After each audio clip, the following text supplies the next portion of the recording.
Have you ever thought about how casually we postpone things? The way we push connections to tomorrow, assuming tomorrow will always be there waiting? It's just a text. 2 small words tapped quickly on a screen that I'd give anything to take back. But since that night, those words have become the heaviest regret I carry. My name is Lisa. I'm 37, and this begins on an ordinary Thursday evening in March. The kind where work runs late, where rain streaks against windows, where you're counting down hours until the weekend. The kind of evening that feels unremarkable, the kind you'd never imagine would become the dividing line in your life. Danny was my little brother, 4 years younger, infinitely more carefree, perpetually running late to everything. Where I was organized and practical, he was spontaneous and dreamy. Growing up, these differences created the usual sibling friction, but as adults, they somehow balanced each other perfectly. He reminded me to look at the stars. I reminded him to pay his electric bill. Life had separated us geographically. Me in Chicago climbing the corporate ladder, him in our hometown of Madison teaching high school art. But we stayed close through texts, weekly phone calls, and visits whenever possible. Not as often as we should have, I realize now. Always postponed by work commitments, deadlines, the daily grind that seemed so important at the time. That Thursday, I was working late again. 3rd time that week. The Henderson project was in its final stages, and as project manager, every detail ultimately fell to me. I'd been at the office since 7 that morning, subsisting on vending machine snacks and too much coffee, eyes burning from staring at spreadsheets. My phone buzzed just after 8, screen lighting up with Danny's name. A text, not a call. "Hey sis, can you come over? Could use some company tonight." I remember staring at the message, feeling a small tug of concern. It wasn't like Danny to ask me to come over, especially on a weeknight knowing I lived 3 hours away. But the message wasn't dramatic. No obvious emergency flags, no indication of crisis. Just a simple request. I glanced at the stack of reports still needing review, the emails marked urgent in my inbox, the presentation I needed to practice for tomorrow's client meeting. The rain beating against the office windows promised a miserable drive. It was already late. I was already exhausted. I typed back, "Tomorrow, maybe. Swamped with work tonight. Everything okay?" 3 dots appeared, indicating he was typing, then disappeared, then appeared again. Finally, "Yeah, all good. Just one of those nights. Tomorrow works. I'll call you in the morning to figure out timing," I promised, already turning my attention back to my laptop, relief washing over me that whatever he needed wasn't urgent. "Okay," was his only response. I meant to check in again before bed, to call instead of text, to hear his voice and make sure he really was okay. But the work stretched on past midnight, and by the time I finally dragged myself to my apartment, all I could manage was a quick shower before collapsing into bed. "I'll call first thing tomorrow," I mumbled to myself as I set my alarm. First thing, but tomorrow's promised call would never happen. My phone rang at 6:17 a.m., jolting me awake an hour before my alarm. My first bleary thought was annoyance. Danny calling early to pin down when I was coming. But the screen showed our mother's name, not his. "Mom?" I answered, voice still rough with sleep. "What's wrong?" There was silence, then a shaky intake of breath. "Lisa," she said, my name carrying a weight that immediately cleared the fog of sleep from my mind. "Something's happened to Danny." The next hours exist in my memory as fragments. The drive to Madison through morning rain, traffic moving too slowly, the hospital corridors, too bright and too sterile, my mother's face, aged years overnight, the doctor's quiet voice using gentle phrases that didn't match the devastation they carried.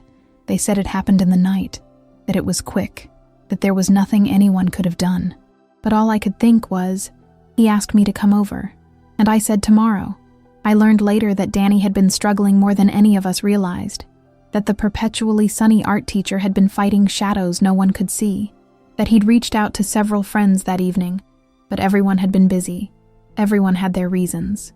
Everyone had said some version of later or tomorrow or another time. His apartment told the story his texts hadn't. A sketchbook open on the coffee table, pages filled with increasingly dark imagery, bottles of sleeping pills prescribed months ago, now empty. A letter addressed to me that I couldn't bring myself to read until days later. "Lisa," it began in his familiar looping handwriting. "By the time you read this, I'll have figured out whether I'm staying or going. I'm not sure which yet. That's why I asked you to come over. Thought maybe talking to my big sister who always knows what to do might help me decide. But I understand you're busy. Everyone's busy. That's just how life is now. The words blurred as tears filled my eyes, but I forced myself to continue reading. Don't blame yourself if you're reading this after I'm gone. It's not your fault. It's not anyone's fault. Some people just aren't built for this world, you know? And sometimes the weight gets too heavy to carry alone. I've been carrying it for so long, Liz. I'm just tired. The letter continued for pages. Memories we shared, inside jokes, his hopes for me, his love for our family, as if he'd been storing up all the things he wanted to make sure I knew, just in case. The final paragraph is burned into my memory. If you're reading this and I'm still here, then I found the strength to stay one more day. If I'm not, then please know that my last thoughts were good ones.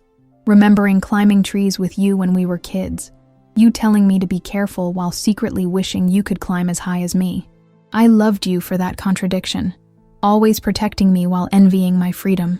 I hope you find some of that freedom for yourself, sis. Don't work so hard that you forget to look at the stars. They're always there, even when you can't see them through the clouds. I sat on his couch, letter clutched in my hands, surrounded by the life he'd left behind. His favorite mug still on the coffee table, half full of tea gone cold. His jacket thrown over a chair, keys in the pocket, his phone on the charger, screen lighting up occasionally with belated responses to his requests for company. All those messages, all those people who, like me, had said some version of, not now, and now there would never be a now again. The rain had stopped by evening, the sky clearing to reveal a blanket of stars. I stood on his small balcony, looking up at them through tear-blurred eyes, remembering how he'd always known their constellations while I'd been too busy planning my future to learn their patterns. I'm here now, Danny, I whispered to the night sky. I came. I'm sorry it's too late. But the stars, like my brother, remained silent. No second chances, no do-overs, no tomorrows that I had so casually promised just hours too late. In the days that followed, I moved through necessary rituals in a fog. The arrangements, the service, the sympathy casseroles accumulating in our mother's refrigerator, the well-meaning platitudes from people who didn't know what to say. He's at peace now. You couldn't have known. It's not your fault. But none of these offerings touched the core of my grief, which wasn't just that Danny was gone, but that he had reached out, had literally asked for my presence, and I had pushed him to tomorrow, a tomorrow that never came. My boss sent flowers and told me to take all the time I needed. The Henderson project that had seemed so urgent continued without me. The world kept turning, indifferent to our loss, indifferent to my regret. I stayed in Madison for 3 weeks, helping my mother sort through Danny's things, helping her navigate the bureaucracy of loss, the accounts to close, the subscriptions to cancel, the thank you notes to write. All the administrative details of a life concluded too soon. In his closet, I found a wrapped package with my name on it. My birthday wasn't for months, but Danny had always shopped early, too excited about his finds to wait for the actual date. With trembling hands, I unwrapped it. Inside was a small telescope, the kind you could set up on a balcony or by a window, and a note, for my always too busy sister. Now you have no excuse not to look at the stars occasionally. They help with perspective. Love, your little brother, who still knows more constellations than you. I clutched the telescope to my chest and finally allowed myself to truly break down. Not the quiet tears I'd been shedding in private moments, but deep, body-shaking sobs that came from the darkest place inside me. Because he'd known. He'd known I was missing things that mattered while chasing things that didn't. He'd been trying to tell me in his gentle way, long before that final request for company. And I hadn't listened. Had always responded with some version of later, or when things calm down, or after this project. Now there would be no more chances to listen. No more opportunities to say yes instead of maybe. No more tomorrows with my brother in them. Just a telescope pointed at stars he would never see again, and the echo of a text message I would give anything to answer differently. Can you come over? I'm on my way. It's been 7 months since that March night. 7 months of carrying those 2 words with me, of hearing them echo in quiet moments, of imagining all the different ways that evening could have unfolded if I had simply said yes instead of maybe tomorrow. Fall has arrived, bringing Danny's favorite season. He loved October, the changing leaves, Halloween decorations, The excuse to wear the collection of ridiculous sweaters he'd accumulated over years of thrift store treasure hunts. This would have been his time to shine in the classroom, guiding his students through papier-mâché monsters and elaborate pumpkin dioramas. The school dedicated their annual art show to his memory, displaying his students' work alongside his own pieces. I stood in that crowded gymnasium, surrounded by lives he had touched, and realized how little I had actually known about his daily impact on the world. The corporate job I once thought so crucial now feels hollow. I returned to it after a month's leave, but everything had changed. Not the work itself, but my relationship to it. Deadlines that once seemed dire now register as merely temporal constructs. Emergencies that once kept me at the office until midnight now get addressed during reasonable hours or wait until morning. My boss noticed the change first. "You're leaving at 5:30 now," she observed one evening, as I packed up my bag while she remained behind her desk. Not a question, but not quite an accusation either. "Yes," I replied simply. "The work will still be here tomorrow." The irony of that phrase, "still be here tomorrow," wasn't lost on me. Work would be there tomorrow. People might not be. I've developed new rules for myself since Danny left. The most important: never say, "maybe tomorrow," when what's being requested is connection. Either say yes and make it happen, or be honest about saying no, but never pretend tomorrow is guaranteed. Some people in my life have struggled to adjust to this new version of me. The colleague who expects immediate email responses at 10 p.m. The client who believes their project constitutes an emergency worthy of a weekend. The friend who doesn't understand why I now prioritize my mother's weekly calls over happy hour. But others have embraced the change. My neighbor whose invitations for coffee I'd declined for years. The cousin I'd been too busy to visit since her baby was born. My oldest friend from college who had stopped trying to make plans after too many last-minute cancellations. The telescope Danny gave me sits by my apartment window now. I use it nearly every clear night, teaching myself the constellations he knew by heart. Sometimes I talk to him while I scan the stars, telling him about my day, asking questions he can't answer, apologizing for all the tomorrows I assumed we'd have. My therapist, yes, I started seeing one, calls it complicated grief, intensified by the sense of missed opportunity, the what-ifs that haunt me. She says healing doesn't mean the regret disappears, but that it eventually shares space with forgiveness, both for Danny, for leaving, and for myself, for not recognizing what he was trying to tell me. You cannot change that night, she reminds me, but you can change how you approach every night that follows it. So I'm trying. Some days are harder than others. Some texts still trigger a flood of memory and regret, but I'm learning to be present in a way I never was before, to recognize the preciousness of simple requests for connection. Last month, I made a decision I'd been contemplating since April. I resigned from my corporate position, not impulsively, not without a plan, but with absolute certainty that it was the right choice. I had enough savings to take some time, to reevaluate what actually matters, to ensure my next steps aligned with the lesson Danny's absence had taught me. My boss was surprised but not shocked. "Is there anything we could offer to make you stay?" she asked during our exit interview. I thought about it for a moment. "Not unless you figured out how to add more days to a life," I said finally. "I've realized time is the only resource we can't generate more of." My mother was concerned when I told her my plans. "Are you sure this is what you want?" she asked, worry evident in her voice. "Or is this part of your grief?" "Maybe both," I admitted. "But does that make it wrong?" After a pause, she replied, "Danny would be proud of you for asking that question." He would, I think. He'd always seen my ambition as both strength and limitation. "You're so good at climbing ladders, Liz," he once told me, "but sometimes I wonder if you check whether they're leaning against the right walls." I've been thinking about those walls a lot lately. 2 weeks ago, I accepted a position I would never have considered before, program director at a community arts center in Madison. Less prestige, lower salary, but walking distance from my mother's house and work that matters in tangible ways. Work that connects to Danny's passion for making art accessible to everyone. I moved back to Madison last weekend, into a small house with a yard big enough for a garden and a deck perfect for stargazing.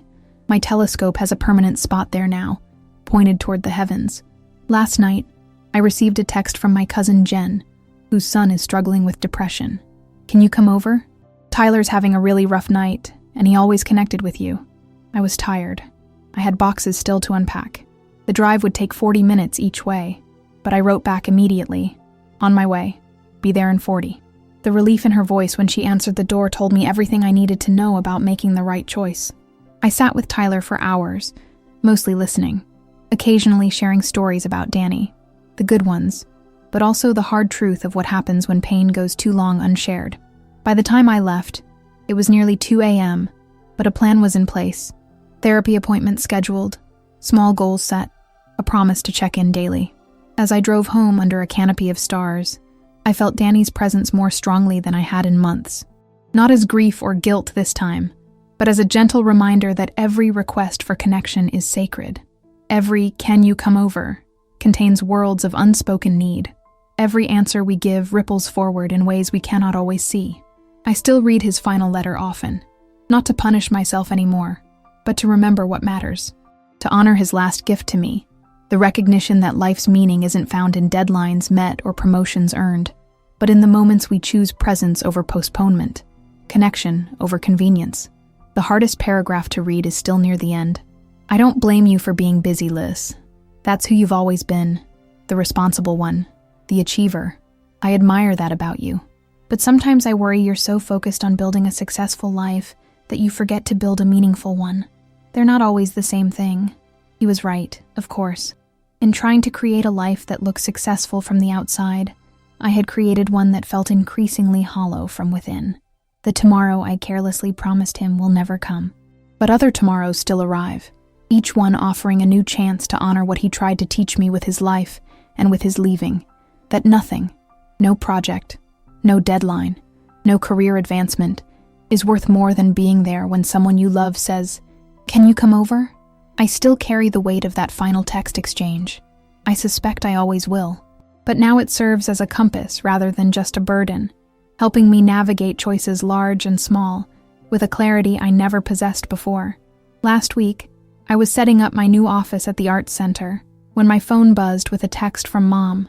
"Feeling a bit blue today? Any chance you could stop by after work?" 2 months ago, I might have replied with genuine intent but practical postponement. "Tied up today? Tomorrow maybe?" Instead, I wrote back, "I'll bring dinner at 6. Love you." Because if Danny's absence has taught me anything, it's that tomorrow maybe is a promise we lack the power to keep. All we ever really have is now, this moment, this chance, this opportunity to show up for each other. And while I can't go back and answer his request differently, I can ensure that my answer to similar requests from now on honors what he was trying to tell me all along, that being there for someone isn't just about physical presence, but about making them a priority when they gather the courage to ask.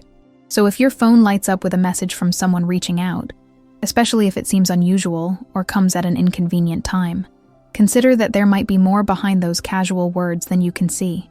Consider that your response might matter more than you know, and if you can, if there's any way possible, try not to say, "Tomorrow, maybe," because tomorrow, for all its promise, is never guaranteed. Instead, say what I wish with all my heart I had said to Danny that night. "I'm on my way.